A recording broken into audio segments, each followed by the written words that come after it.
Fil-qorti quddiem il-Maġistrat tal-Assa Donatella Frendo di Mekka Kwil Abdalla, student Sudanis ta' 23 sena, residenti San Ġwan, ġie akkużat li fil-15 ta' Wissu f'ħanut fraħal ġdid Beżza għeddet bi vjolenza u għamel ħsara għad-danni ta' raġel ieħor.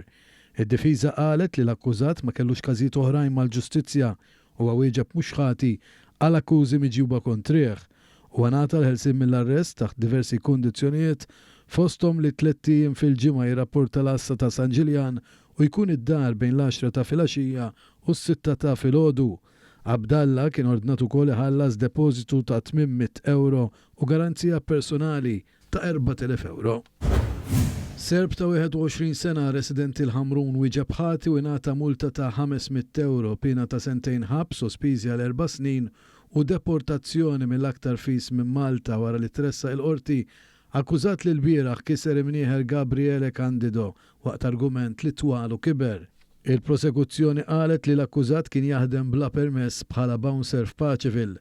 B'reazzjoni għal dan u sabiex jinqataw l-abbużi, il-Maġistrat Frendo di Mekka ordnat li l-istabbiliment fejn kien jaħdem ir-raġel ikun investigat. Żagħżugħ Spanjol ta' 21 sena ngħata l-ħelsien mill-arrest wara li tressa l-qorti akkużat li jumejn ilu għamel ħsara fuq numru ta' karozzi f'San Ġiljan. Il-prosekuzzjoni akkużatu wkoll li attakka għeddet u kkawża ġrieħ ħfief lill-uffiċjal tal-Pulizija waqt li kien taħt l-effett tax-xorb.